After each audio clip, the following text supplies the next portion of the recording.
Quelques jours sont déjà passés après la célébration de l'an 1 du PPAC de M. Laurent Gbagbo et sa sortie fracassante contre le RHDP de M. Alassane Ouattara. Que se passe-t-il dorénavant entre Laurent Gbagbo et les populations? Le retour de M. Charles Blé Goudé en Côte d'Ivoire, déjà annoncé par plusieurs sources proches collaborateurs du COJEP. Alassane Ouattara donne enfin son feu vert. Le président de la Côte d'Ivoire, Alassane Ouattara, donne enfin son accord formel. Pour plus de détails après le générique. Avant de débuter, n'oubliez pas de vous abonner et d'activer la cloche de notification, car cela va vous permettre de ne plus rater à nos prochaines vidéos. C'est parti!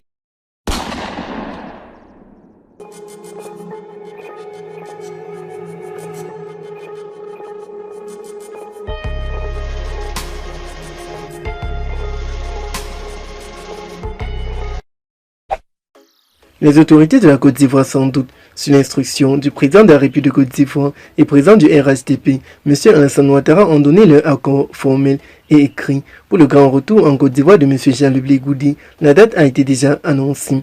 Dans la suite de la vidéo, nous allons vous présenter l'extrait du communiqué du COJEP de M. Charles Blé Goudé au président de la République de Côte d'Ivoire, son Excellence M. Alassane Ouattara.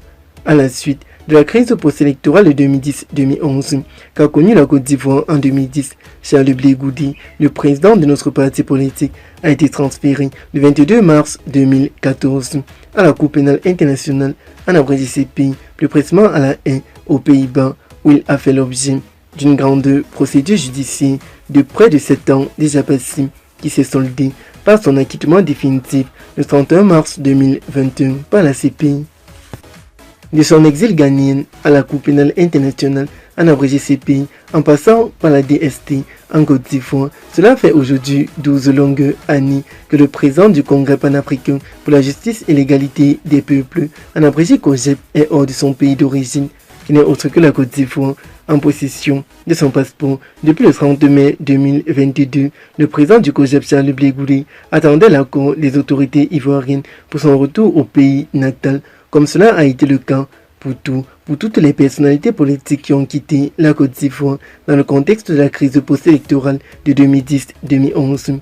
4 mois après la remise de son passeport, le président Charles Blé Goudé et le président du COJEP en ont fixé une grande date pour son retour. Le président du COJEP qui n'est autre que le successeur de Charles Blé Goudé en son absence.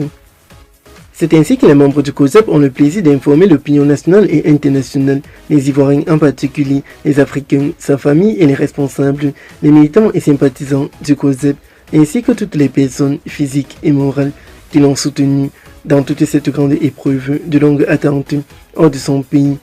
Quand la date du 30 septembre 2022, les autorités ont formellement donné leur accord par écrit pour son retour en Côte d'Ivoire.